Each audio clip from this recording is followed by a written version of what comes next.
Episode 421 of the Global from Asia podcast, and I'm at the Christmas party for our kids. And today's show, we're talking about India, Southeast Asia, Vietnam, China logistics for e-commerce sellers. Let's tune in. Welcome to the Global from Asia podcast, where the daunting process of running an international business is broken down into straight-up, actionable advice. And now, your host, Michael Michelini. Episode 421 of Global from Asia. I figured I'd take the camera out with me for our kids' Christmas party and do an intro for this week's show. This week's show, we have I think I say it in our write-up, but and we talk about it in the show, but Amit says a lot of sellers, myself included, don't know enough about logistics, maybe better at branding or marketing or, the e-commerce side, but the logistics, the supply chain is a very important part. And we talk a little bit about China itself, but the costs of China, India, Vietnam, ocean, air, not just the numbers but the thought process. It's an interesting conversation. I think you're going to enjoy it. Episode 421. Let's tune in. And then after, I'll talk about this, some of my experiences with my kids' school in Thailand. Let's tune into the show. But if you want to hear that after the interview.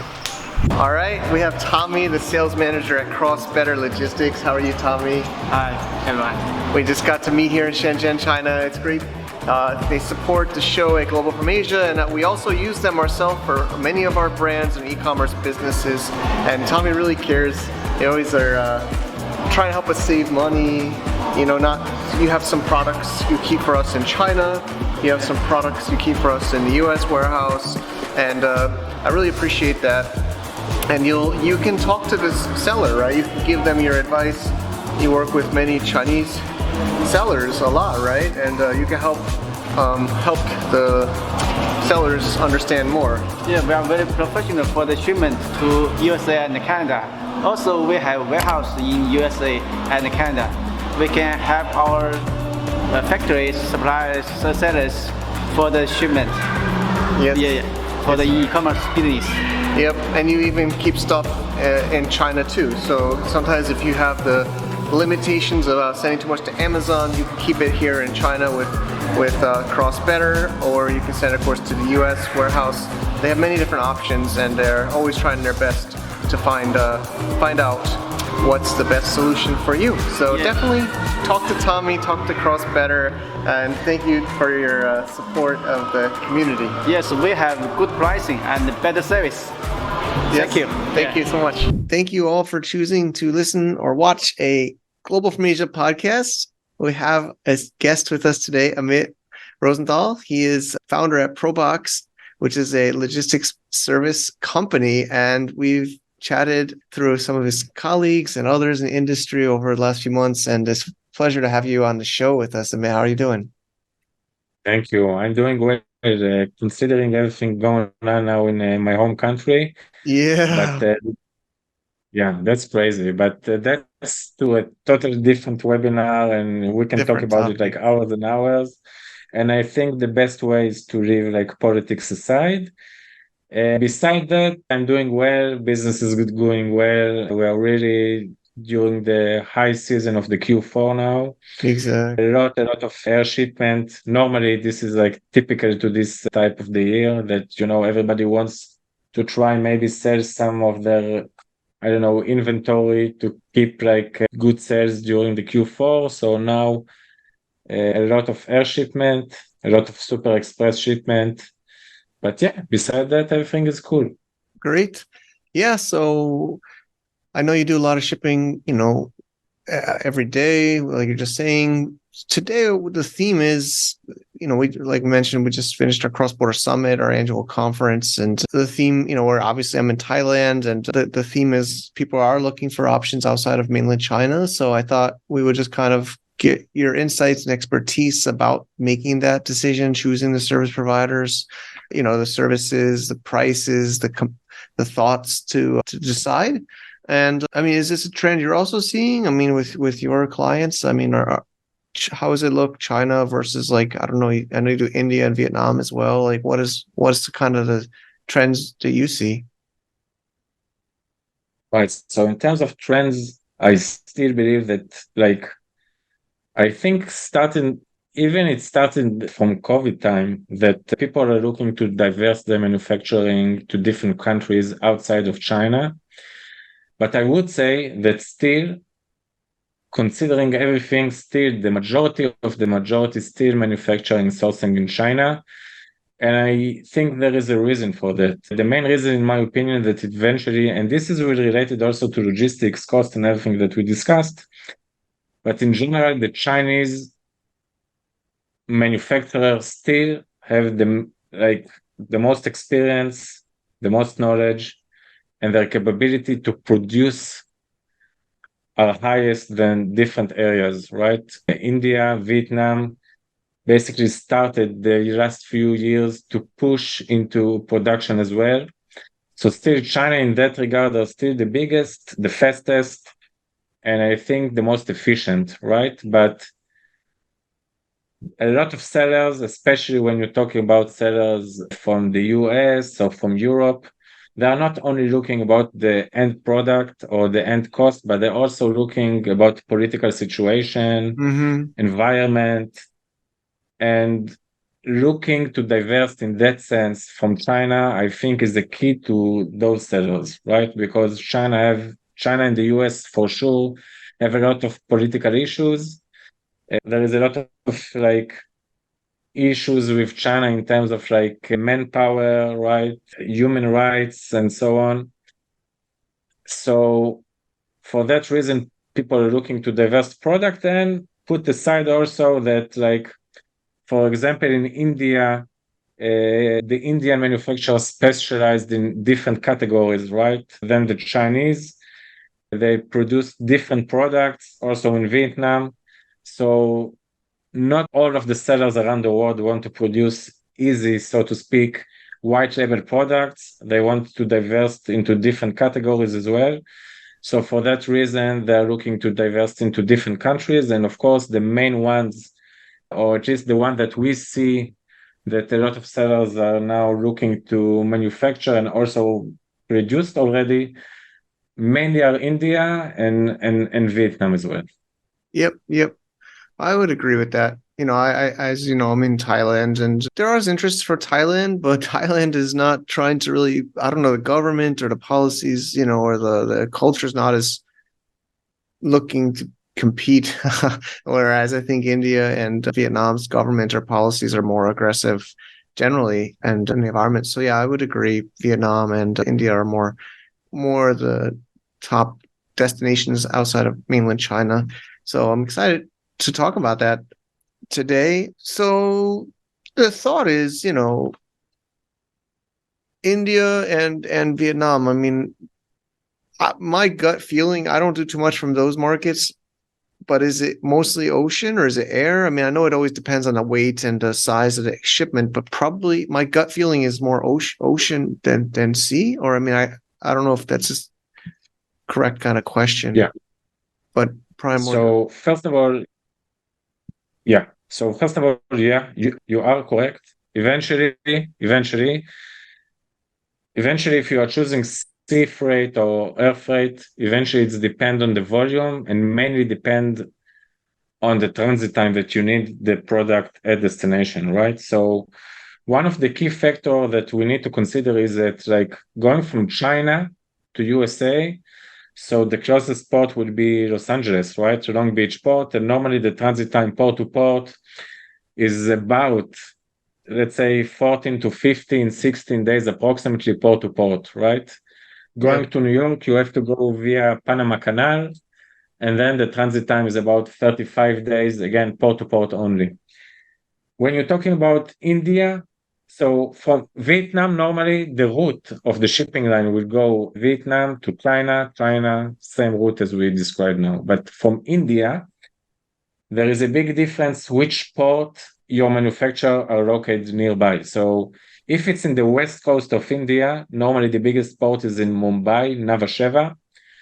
Then the closest port to the US will be, instead of Los Angeles, will be New York. And in this case, the transit time will be around 25 to 28 days. So going from Nhava Sheva to Los Angeles, it's a route of about like 45 days, just port to port only, right? So sometimes sellers doesn't even recognize there is a difference in transit time, right? If you're going from India or going to China. And in many cases, right, if you are, let's say, an Amazon sellers, normally your goal is to try to find to get a warehouse from Amazon in the West Coast, because again, the transit time is shorter, and as a result, the cost is lower, right? The freight cost is lower compared to the East Coast. But from India is exactly the other way around. So most sellers will get FBA centers in the East Coast, and eventually the cost and transit time to the East Coast will be faster and cheaper. So that's the main difference, right? In terms of like shipping method, in terms of if you're choosing air or sea. So again, I don't think like if you know your logistics, right, and you understand the transit time, and you know which port your factories is close to, so then you can talk to your freight forwarder and say, hey, now I got a FBA center in the East Coast. What's going to be the approximate transit time? And based on that factor, they're choosing air or sea. But again, the majority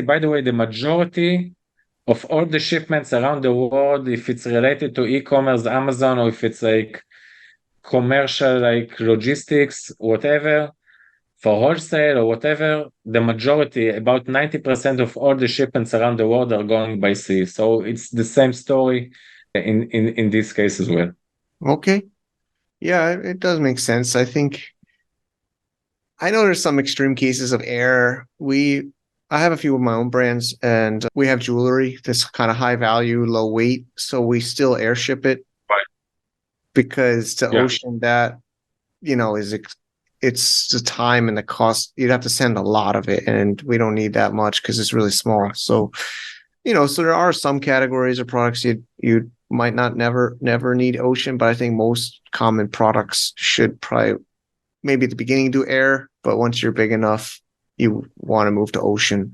And like, yeah, I have no experience in India, but I heard the same, like going to New York which sounds kind of nice to me because West Coast LA, West Coast US LA is it's gotten better, but we were getting all our butts kicked, especially during COVID, and everything was just ripping us. It was really painful.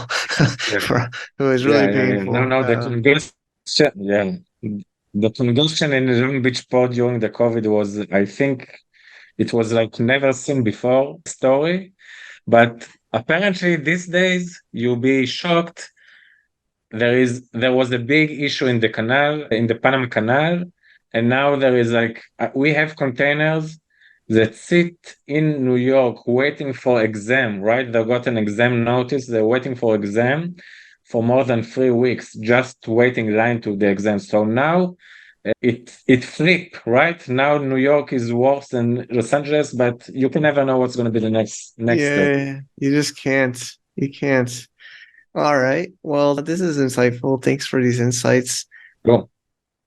I don't know. Maybe I hope I make these questions best I can. And so, like, it's kind of like logistics cost as a percentage of COGS. Like, is the shipping more in India or in Vietnam more generally than in China, from China, because of, like you said, efficiency or maybe turnover enough to make it like, because maybe it's cheaper to make in Vietnam, maybe, let's say it's just an example widget product, but is the cost of shipping significantly more, or is it not? Is it really a factor in your math formula? Like if you get a FOB price, I don't know if it makes sense. Like, is it significantly more to do the same kind of shipping from, like, say, India or Vietnam as China of the same product?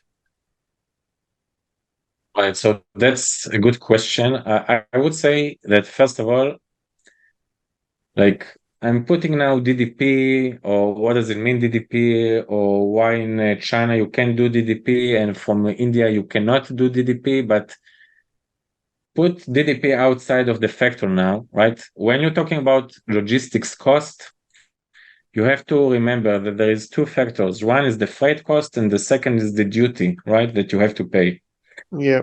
So, in my opinion, this is the biggest advantage sourcing and manufacturing in different countries than China, is that I'm sure you're aware of the trade war between China to USA and the amount of products that have additional duty, some of them 7.5% additional, some of them 25% additional. So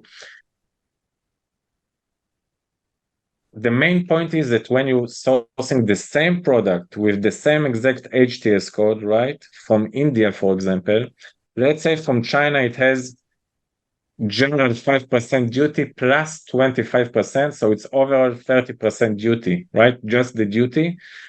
From India, you will source the same exact product, same exact HTS code. It will have just 5% duty, right? Wow. So if your invoice value is 15K, right? And you have to pay 5% duty from India. So it's $750 the duty. Or instead you have to pay 30% from China, which is $4,500, right? Yeah. So you have to factor this inside your ocean freight cost. So to come back to your original question, the ocean freight from China normally would be lower compared to go from India, okay? Because again, the route or the time that the vessel basically on water is significantly lower, right? Or the ship go faster from China to USA, but the overall cost, combine the freight cost and the duty, in many, many cases can be much lower eventually from India compared to China. So as a seller, you have to talk first with your freight forwarder, ask what's going to be the HTS code we're going to declare the product, right? Then compare your ocean freight or air freight cost, right, between China and let's say a potential shipper or manufacturer in India or in Vietnam, and then compare the overall cost of the freight and the duty. Then you can get a reasonable decision, right, if the cost is lower or higher. Yeah. But in terms of freight cost only, most likely going from India and from Vietnam will be higher cost than China, but the overall rate, it's a different story.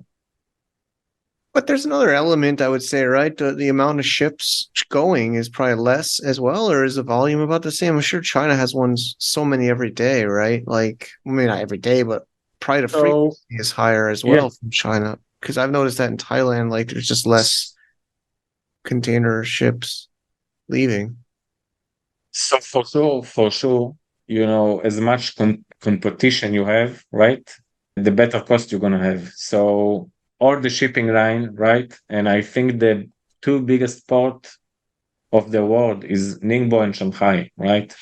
So for sure, relevancy, the cost from this destination will be lower compared to India. But again, don't forget that the Chinese population and the Indian population is almost the same, right? Is let's say 1.5 billion per country. Yes. And Nava Sheva, which is the main, it's crazy, right? Just to give a comparison, in Israel we are 10 million. Okay, so but the main port in India, Nava Sheva, which is in Mumbai. Again, I'm not sure how many vessels enter into each port, but I don't think it's much lower compared to Ningbo, right? It's a huge operation in a huge port. And there is a lot of traffic going from India, outside of India and inside to India, right? Import goods. So in that sense, I don't think there is a big difference, but I think just in terms of like, in China, there is a lot more freight forwarding companies specialized specific in FBA shipments, right? Which is in India, it's more related still to wholesale and to like general, you know, traditional import and export process compared to what's going on from China. I think that's a key element compared to between countries. Okay. I don't know if maybe you don't have to disclose clients' names or if we can talk about some case studies about like either types of products or good examples, or maybe bad stories that we can learn from? Is there some case studies about, shipping from, maybe, I don't know if anybody you work with has changed from China to India or Vietnam, and the process or the experience, or I don't know if there's some insights you can share with us of any of those kind of elements. So I don't want to talk about products in general because it's not my, let's say, cup of tea or expertise, right? But I can say that in terms of case study, like from India, again, the efficiency is lower, right? So normally clients, most of manufacturer in China are close to the main ports, right? Which is Shanghai, Ningbo, or Shenzhen. Okay. So the domestic time that it's taking going from a shipper to the port can be a day or 2 day max, right? But and the infrastructure in China these days, right? Let's say the last 20 years are much better and greater than what's going on in India. So to give just a perspective, we have some clients that ship from India. It takes just 5 days, the domestic going by train from a shipper to the port, right? So the whole process of export from India can be longer, right? So the efficiency is lower. The time it's taking going from the shipper to the port, from the port, loading into the container, going out from India, this whole process normally from India is taking longer time. The communication with the Indian. So if you are a seller, you have daily conversation or daily call with your Chinese supplier. So normally the Chinese supplier will not say no to you directly, okay? But he understand what an FBA seller are looking for. He understand the process. He have good communication with the freight forwarder, right? In India, it's a different culture, right? The mentality is totally different. The people are different. So you have to take all this factor in, and eventually a seller doesn't want to be out of stock. So planning the right way is the best thing in order to avoid any crisis, right? So you always have, like, I have a motto in life in terms of business, right? Okay. I love to be pessimistic than optimistic, meaning I don't want to say to somebody, listen, no worries, it will take 30 days, don't worry, it will be on time. No, in logistics, you always have to be pessimistic and plan ahead and take some time as a gap, right? To avoid any mishap or any delays. So the first thing I would say to people that manufacture in India or in Vietnam is, first of all, understanding the culture of the people, right? Understanding that the efficiency, they are not like super fast and they are not efficient as the Chinese people in terms of production, in terms of efficiency in general. Take this into your consideration. Remember, transit time in general is longer compared to going from China. Take all these factors in and try to calculate it in when you need to start production and when you need to ship the goods out. Otherwise, most likely, eventually you're going to stay out of stock, and that's something we want to avoid as a freight forwarder and mainly as a seller. Yeah, I get it. I mean, I can feel it in our interview. Yeah, you're very, which I think is, I appreciate, you're realistic, right? Or pessimistic or realistic, which is unique because a lot of people, in the industry, yeah, don't say it as straight as you do. So I appreciate this. That's really helpful. Sure. And I just generally feel I'm not, you're making me not as excited about India as it seems from our talk. Just generally. No. You should be. You should be excited. Again, the opportunity is huge over there. The type of products you can source and manufacture are different than India. And again, not everyone wants to make like a generic private label products, right? Like India, a lot of art and crafts product, a lot of different products to source. So, sometimes I'm doing podcast, by the way, as well. So we interviewing a lot of sellers, right? Yep. Normally a man seller will he will choose product based on like calculation formula. Okay, I check on Helium 10 or other software, whatever. It can go. Normally, a woman will have to have some kind of related to the product, right? Before Really? she's going in. So in some cases, India can be a better fit, especially if you think if you are a woman and think like a woman. So it's all depends. I know also, by the way, men that manufacture and sourcing in India and Vietnam, but again, depend on the product, depend which product are you going. So China can be a good fit, but India, Vietnam, and other countries can be a great fit as well. Yeah, I like that. I do feel like I'm a little bit more feminine in my style from what you say. Like I like to have a relationship with the product, whereas I call it some of my talks. I call it the artist versus the garbage man. The garbage man doesn't Yeah. care what they sell. They just look at the data, and if it sells, it doesn't matter what the product is. They just sell it. Where the artist is more emotional and wants to have a relationship, like you said, and a feeling with the product and the category.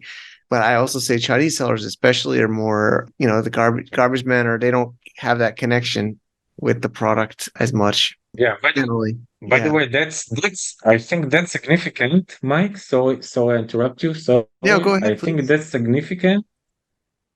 I think that's significant in terms of like in India, like in China, I'm sure you are aware, and all the sellers that are listening to this podcast are aware that the Chinese manufacturer basically is stealing the product and then trying to sell it on Amazon. You will not find it in India. So I never heard about Indian manufacturer stealing the prototype of the product and try to sell it on Amazon. I never heard such stories, and I think this is a big advantage in that regard. So you manufacture a product, you get the product secured, and you will not find like the same aggressive competition that you will find from the same basically suppliers that you manufacture the product. So I think this is a big advantage as well. Yeah, I feel similar. I agree. I also say, does Amazon have an office in India? Because Amazon themselves is trying to Yeah. get the factories in China to sell on Amazon, right? So I don't know. Maybe they're recruiting in India now, so maybe it'll change. But for now, I agree with that. We'll see in the future. Maybe it'll be India sellers recruited soon. Yeah, But I do agree. maybe yes and maybe not. But again, I think it's related to the culture and the business side of people that are doing business. I think the Chinese are like they see opportunity and they go for that direction. I think the Indian people, at least this is the feeling I have.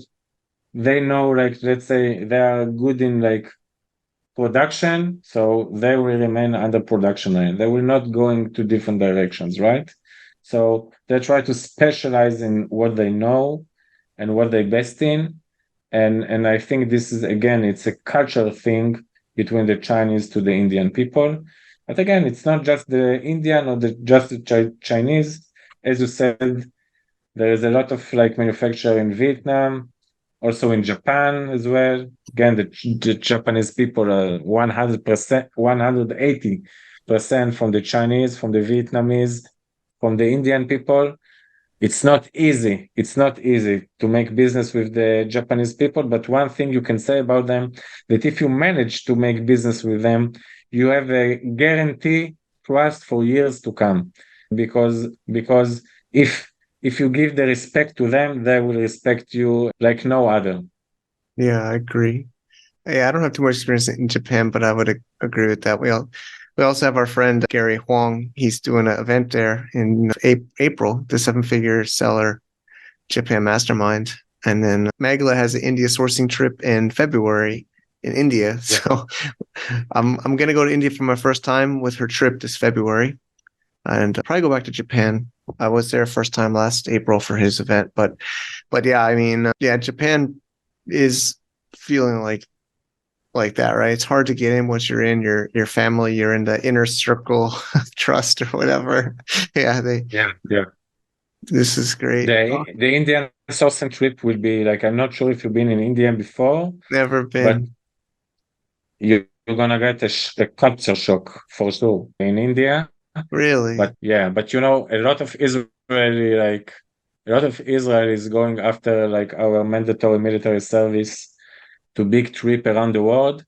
One of the, let's say, the three biggest destination are South America, Australia and New Zealand and India. Really? So the amount of Israeli people going to like a long trip in India is crazy, Really? Wow. and it's simply a different place than all the rest of the world, negatively and positively, by the way. So you're gonna get for sure some kind of culture shock.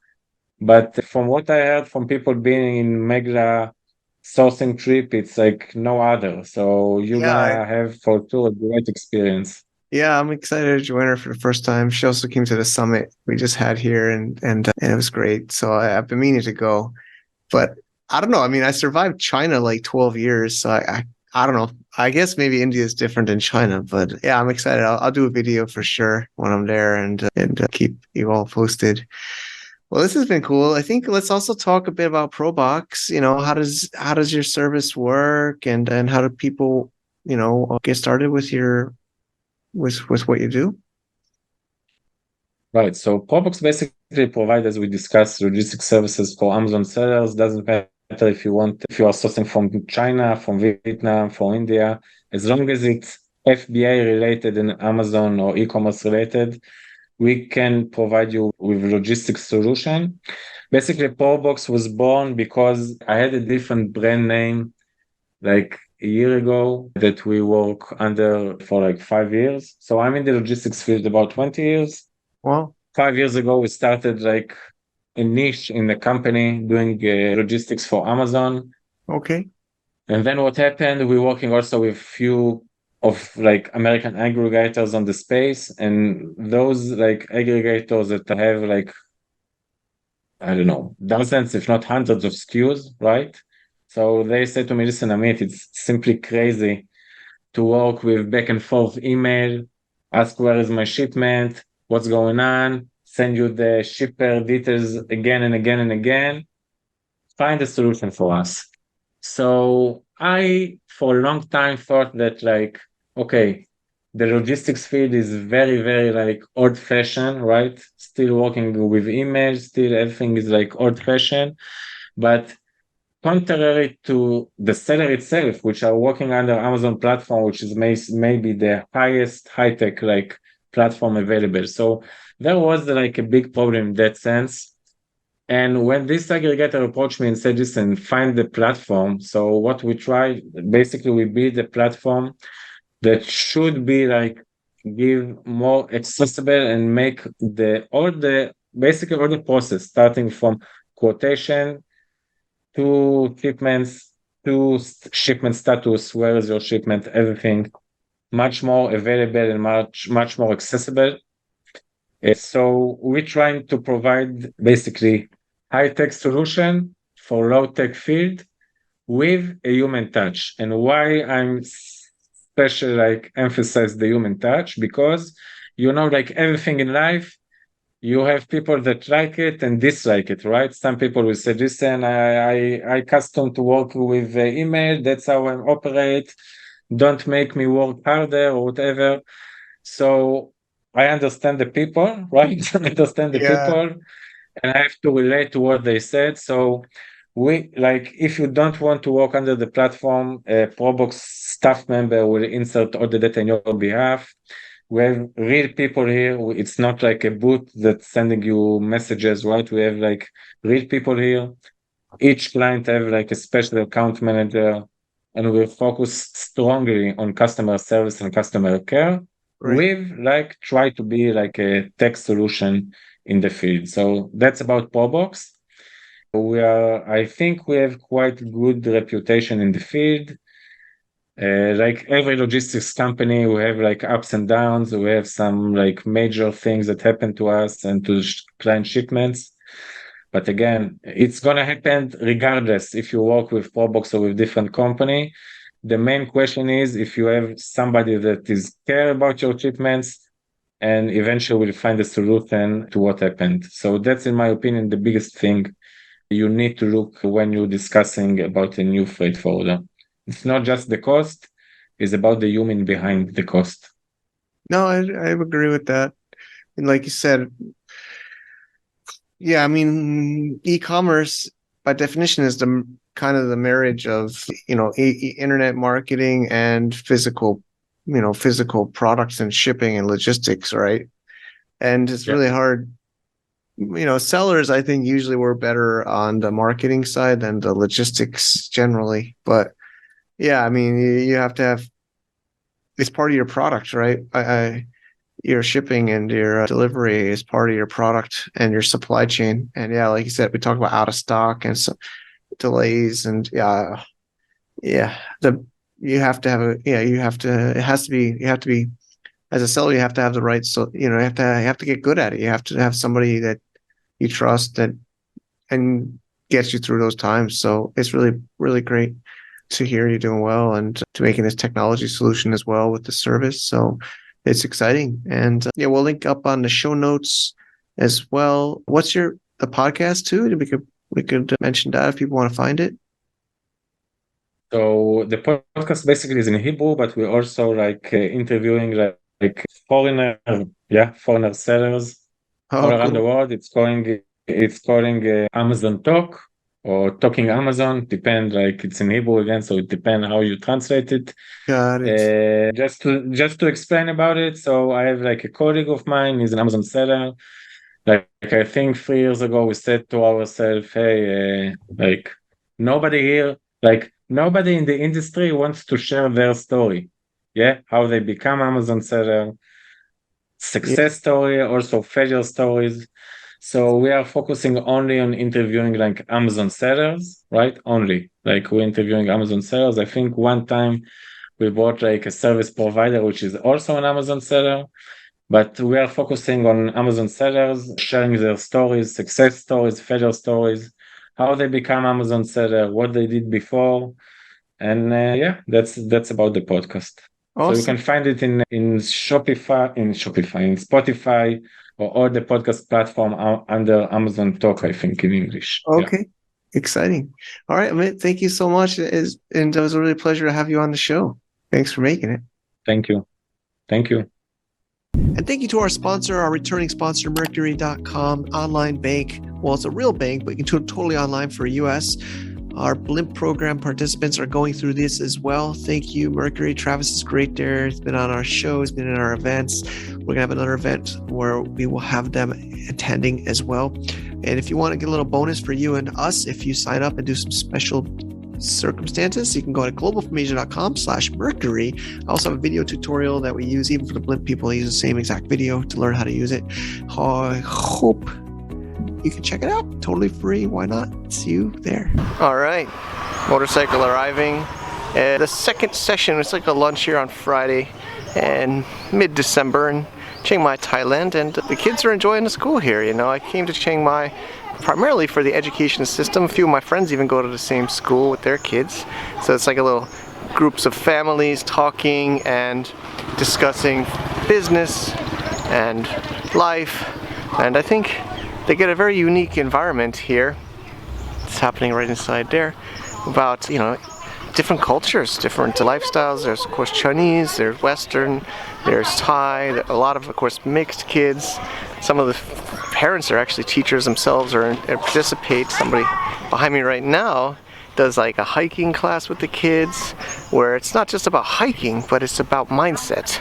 It's about overcoming obstacles. And so maybe you're tired, maybe you don't want to hike anymore, but you encourages the kids to keep on pushing, and these my kids are in 3rd and 4th grade. So, I don't remember that in my 3rd, 4th grade in Connecticut, USA. I had some crazy times in my school, but this is a much smaller school. It's a co-op, homeschool kind of co-op with parents and teachers, about 15 kids max in each class. So it's a much different environment than my own education, where I was jammed, I think 30 30 kids at least. I remember full classes when I was in school. Anyway, I feel this is, I chose here for the schools, for my kids, for the environment. Of course, there is the burning season already starting, which really, really sucks. It's one of the biggest letdowns in Chiang Mai, Thailand, is this burning season where the farmers burn the crops up in the mountains and it comes down into here, into the valley of Chiang Mai. Most people leave for it. We'll probably even leave for it again this year, maybe go to South Thailand. But anyway, thanks for watching. I hope this was an interesting episode, some education, a little bit of my insights at the end of life here. And I'm gonna go back into the kids' drama class after lunch, our lunch break. We're gonna go see what they've been working on this last semester. Take care, everybody. Bye-bye.